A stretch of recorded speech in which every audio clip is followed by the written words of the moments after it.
దమ్ బిర్యానీకి best combo chicken curry ఎలా చేసుకోవాలో చూసేద్దాం, వచ్చేయండి. వీటికి ముందుగా కావాల్సిన పదార్థాలు: అల్లం వెల్లుల్లి పేస్టు, ఉప్పు, కారం, కొత్తిమీర, అన్ని మసాలాలు కలిపి పెట్టుకున్న పేస్ట్ అండ్ ఉల్లిపాయ పచ్చిమిరపకాయ ముక్కలు. ఇప్పుడు ముందుగా బాణీ పెట్టుకొని అందులో తగినంత ఆయిల్ వేసుకోండి. నాన్ వెజ్ కర్రీస్కి ఆయిల్ ఎక్కువ ఉంటేనే బాగుంటుంది. ఇప్పుడు ఆ ఆయిల్ హీట్ అయిన తర్వాత తరిగి పెట్టుకున్న ఉల్లిపాయ పచ్చిమిరపకాయ ముక్కలు అయితే యాడ్ చేసుకోవాలి. ఇప్పుడు వీటిని బాగా కలుపుకోండి.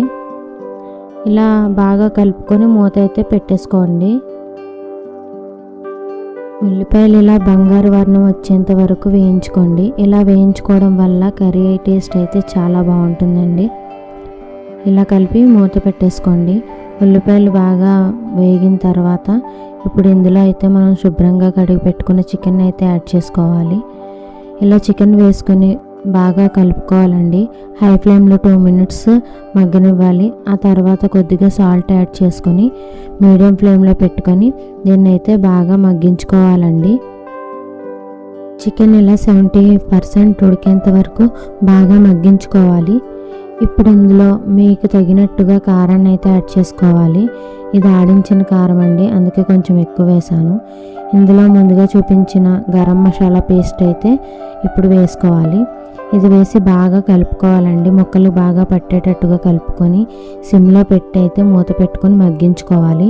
అప్పుడే కర్రీకి టేస్ట్ కూడా బాగా పెరుగుతుంది. ముక్కలు కూడా మసాలాలు బాగా పడతాయి.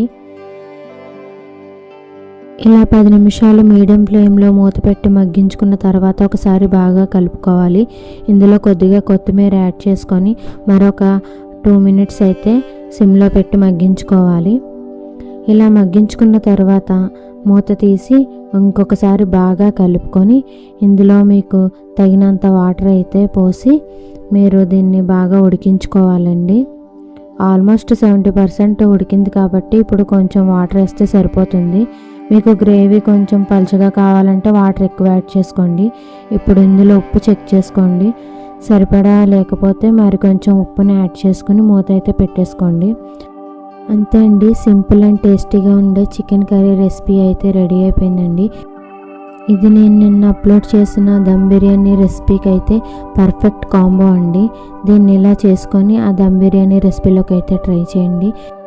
నేను అప్లోడ్ చేసిన దమ్ బిర్యానీ రెసిపీ అయితే స్క్రీన్ మీద ట్యాగ్ చేస్తాను, దయచేసి చూడండి. ఇలాంటి మోర్ వీడియోస్ కోసం నా ఛానల్ లైక్ చేయండి, షేర్ చేయండి, సబ్స్క్రైబ్ చేయండి. Thank you all.